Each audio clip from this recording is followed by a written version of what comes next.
Bonjour à tous, bienvenue pour cette nouvelle vidéo.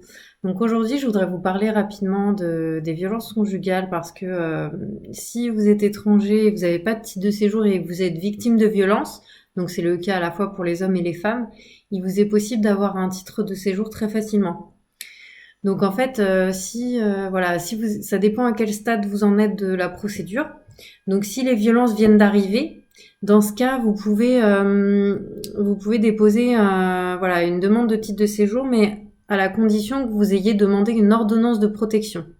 Donc une ordonnance de protection, en fait, c'est un jugement qui est rendu par le juge aux affaires familiales qui permet de vous protéger de la personne qui vous a violenté. Donc il faut bien mettre en place cette démarche, sinon vous ne pouvez pas avoir de titre de séjour. Donc ça, c'est à voir avec un avocat en droit de la famille ou l'avocat en droit pénal qui vous défend dans la procédure. Donc si vous avez juste déposé plainte et que vous n'avez pas d'avocat pour l'instant en droit pénal, je vous conseille d'en trouver un rapidement pour qu'il vous aide dans ces démarches-là et qu'il vous conseille. Voilà, donc dès que vous avez l'ordonnance de protection du juge aux affaires familiales, vous pouvez aller à la préfecture, ils vont vous donner un titre de séjour. Donc le titre de séjour sera renouvelé tout le long de la procédure pénale. Parce qu'en fait, parfois, les personnes sont placées en garde à vue et le jugement intervient que 1 an après. Donc toute la durée de cette procédure, vous êtes protégé.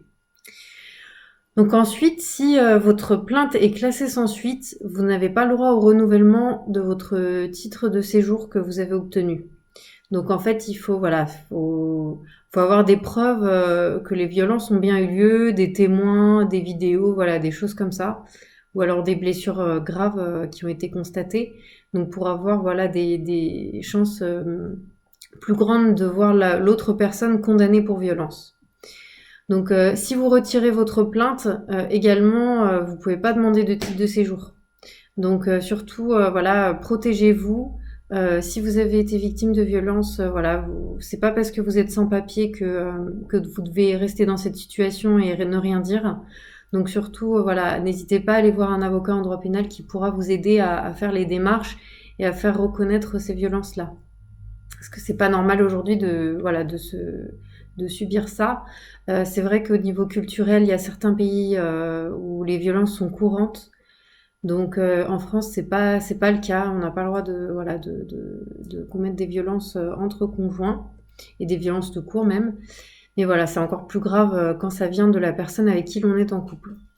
Donc ça vous concerne si vous êtes pacsé ou marié ou que vous vivez en concubinage. Donc il n'y a pas besoin forcément d'être marié pour obtenir ce titre-là. Donc j'ai évoqué le cas tout à l'heure si la plainte est classée sans suite. Donc également si la personne est condamnée définitivement pour violence, donc ça veut dire que le tribunal correctionnel va la condamner à une peine souvent d'emprisonnement avec sursis ou il y a plusieurs peines possibles. Dans ce cas, vous pouvez avoir aussi un titre de séjour automatiquement. Donc même si vous n'avez pas fait la demande de titre de séjour dès le début, mais que la personne est condamnée définitivement, il faut bien entendu aller à la préfecture pour obtenir la carte de séjour. Donc voilà, normalement, si la personne est condamnée définitivement, vous pouvez avoir la carte et celle-ci sera renouvelée directement et vous pourrez avoir rapidement une carte de séjour de 10 ans. Donc voilà, si vous êtes une victime en tout cas, vous serez protégé par la préfecture. C'est un peu ça l'idée de ce titre de séjour. Voilà, donc n'hésitez pas à contacter un avocat pour toute question. Et si vous avez déposé plainte et que vous avez ça fait longtemps et vous n'avez pas eu de réponse ou vous savez pas ce que ça a donné cette démarche, n'hésitez pas à aller voir un avocat en droit pénal qui pourra faire le nécessaire et avoir une copie du dossier pour savoir un peu où ça en est.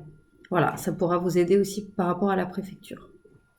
Je vous souhaite une bonne journée et bon courage pour vos démarches. À bientôt.